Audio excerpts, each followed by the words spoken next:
I never thought I'd be writing this, but here I am at 52, trying to make sense of how my life of 25 years fell apart in a single evening. My wife and I had been married since we were in our mid-20s, and we built what I thought was a perfect life together. We have 3 wonderful children, our oldest daughter who's 23 and working in the city, our son who's 20 and in his second year of college, and our youngest daughter who just turned 18. Everything seemed normal until last month when my wife sat me down for what she called important conversation. The kids were all out, our youngest was at basketball practice, and it was just the 2 of us at home.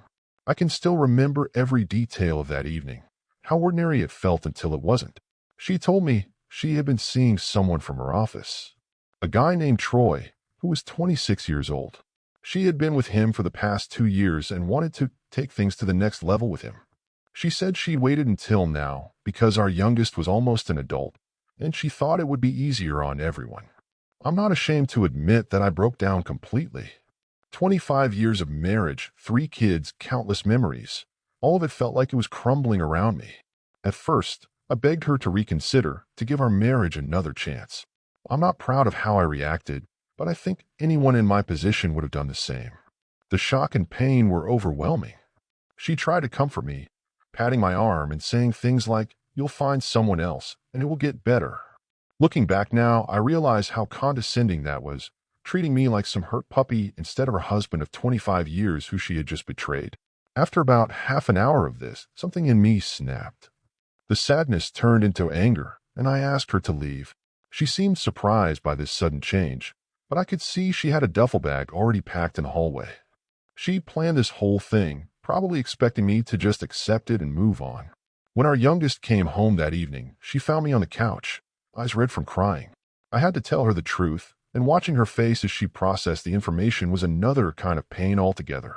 She immediately called her siblings and my brother.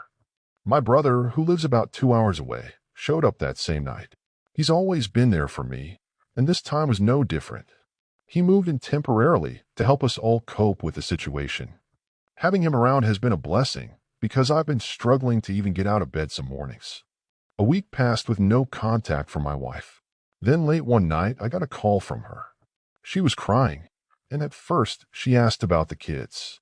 Then she dropped the real reason for her call. Troy had rejected her. Apparently, he told her he was too young to settle down and wanted to have fun before getting married. He also mentioned that while she was attractive for her age, he wanted someone younger who could give him children. She was calling to ask if she could come back home, saying she had made a terrible mistake. She'd been living in a hotel for the past week because she had nowhere else to go. The kids had blocked her on all social media and weren't speaking to her, something I hadn't even known about until she mentioned it. I couldn't believe what I was hearing. After everything she'd done, she actually expected me to take her back. All my sympathy vanished in an instant, replaced by anger that should have come weeks ago. I told her there would be no second chances, just like she hadn't given our marriage a second chance. I hung up before she could respond and turned off my phone. When I turned my phone back on the next morning, I found dozens of messages from her. She had completely changed her tone, now acting like I was the bad guy. According to her, I was being selfish for not thinking about her situation. She even blamed me for turning the kids against her, which was ridiculous since I didn't even know they had cut contact with her until she told me. My brother has been incredibly helpful during this time. He's been handling practical things I never really thought about before, like doing the laundry and cooking meals.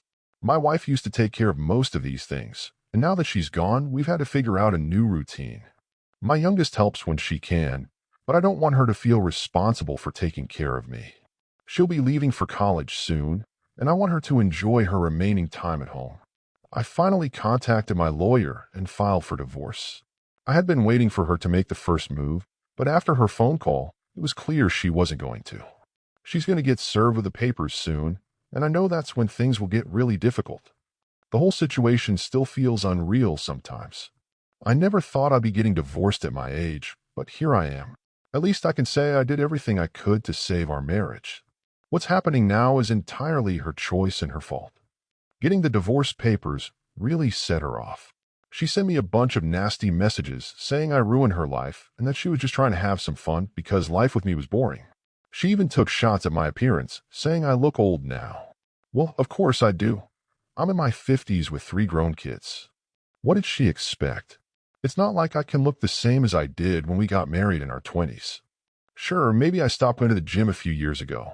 And yes, my hairline isn't what it used to be, but I've kept myself in decent shape. I'm not some movie star with unlimited time and money to maintain a perfect appearance. The fact that she's using this against me now just shows her true colors. Looking back, I can see all the warning signs I ignored over the years. I was so in love with her that I overlooked things that should have bothered me. Even now, part of me still loves her, which is probably why I haven't blocked her number yet. It's embarrassing to admit, but it's the truth. I'm working on finding the strength to cut her off completely because I can't keep dealing with her messages and accusations. Then something interesting happened. Our oldest daughter told me that my wife had posted a long rant on social media about how Troy had led her on for 2 years.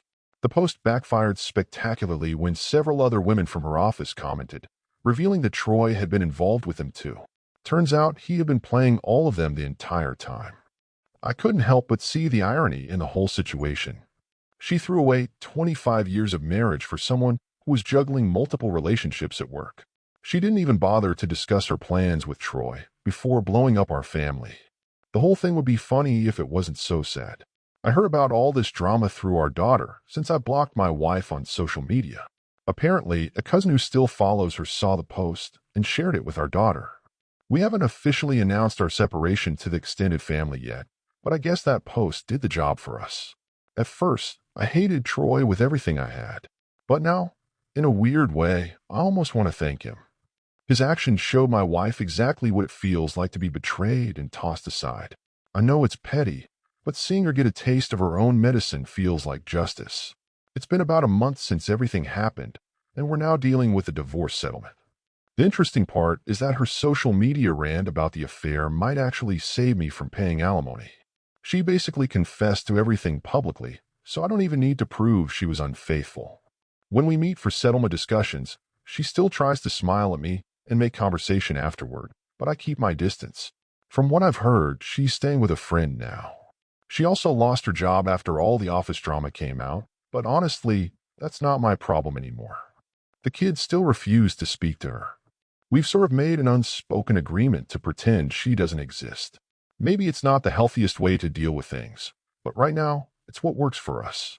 We'll figure out a better way to handle it once some time has passed and the wounds aren't so fresh.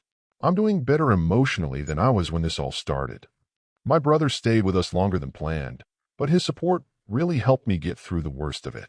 I'm planning to start therapy once the divorce is finalized. I think I need professional help to process everything that's happened and move forward with my life. The house feels different now. Empty in some ways, but also more peaceful. I'm slowly learning to cook for myself, and my youngest daughter has been teaching me how to use the washing machine properly. Simple things that I never had to think about before have become new challenges to master. Sometimes I catch myself thinking about the good times we had, but then I remember how easily she threw it all away, and the pain comes back. But it's different now, less sharp, more like a dull ache. I know it will get better with time. The most important thing I've learned from all this is that you can't control what others do, only how you react to it. I could have taken her back when she came crying to me, but I chose to respect myself instead. It wasn't an easy choice, but it was the right one. Right now, I'm focused on finalizing the divorce and rebuilding my life. The kids are my priority, and even though they're mostly grown, they still need their dad to be strong. I'm not sure what the future holds, but for the first time since this all happened, I'm actually looking forward to finding out. I know there will still be tough days ahead, especially once the divorce proceedings really get going, but I feel stronger now. Sometimes the end of what we thought would last forever becomes the beginning of something new. I never wanted this new beginning, but now that it's here, I'm determined to make the best of it.